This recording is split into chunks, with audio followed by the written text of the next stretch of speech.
सोयाबीनची शासकीय खरेदी बंद झाल्याने शेतकरी आर्थिक संकटात सापडलाय।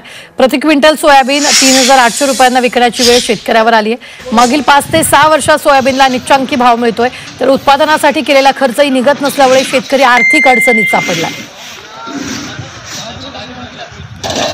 सोयाबीनचे भाव साधारण 7000 रुपये क्विंटल पर्यंत पाहिजे। आजचे भाव 3800 रुपये क्विंटलचे आहे। या भावामध्ये आम्हाला शेतकऱ्याला काही परवडत नाही। आमच्या शेतकऱ्यांची सर्व दुर्दैवी आणि दयनीय अवस्था आहे।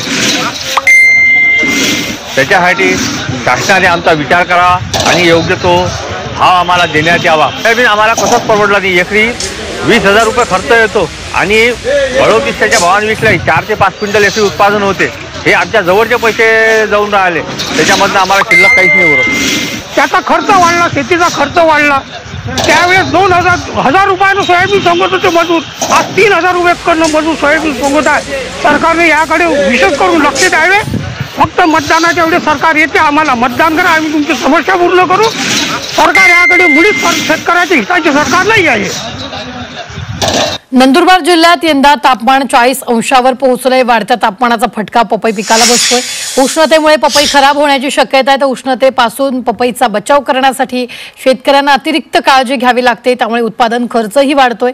वाढत्या उष्णतेपासून बचावासाठी पपईवर गोंडपाट आणि इतर आच्छादनांचा वापर करताना शेतकरी दिसतायत। पुढील काळात तापमानात मोठ्या प्रमाणात वाढ होण्याची शक्यता असल्यानं केळी आणि पपई उत्पादक शेतकरी चिंताग्रस्त आहेत।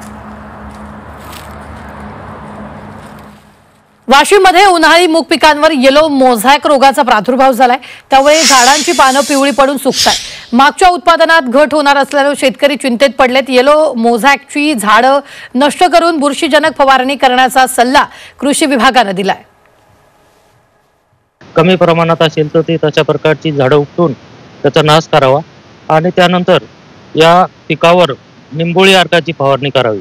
तसंच जे काही रस शोषण करणाऱ्या किडे असतात, पांढऱ्या माशी सारख्या, तर या किडींचं नियंत्रण करावं आणि त्यासाठी जे काही शिफारसीत कीटकनाशक आहेत, रोगर किंवा त्या प्रकारची रस शोषण करणाऱ्या किडींना नियंत्रणात आणणारी कीटकनाशके फवारून त्या किडींचं नियंत्रण करावं, जेणेकरून त्या रोगाचा प्रसार थांबेल।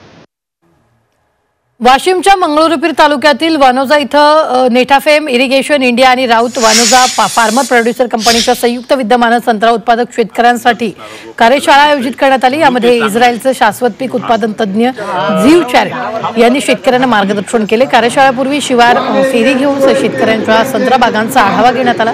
झीव चॅरेट यांनी शेतकऱ्याच्या अडचणी समजून घेऊन उपाय सुचवले। त्यांनी आधुनिक शेती तंत्रज्ञान, जलसंधारण आणि हवामान बदलांचा पीक उत्पादनावर होणारा परिणाम याबाबत सखोल माहिती दिली। या कार्यशाळेचा लाभ होणार असल्याचं शेतकऱ्यांनी सांगितलं।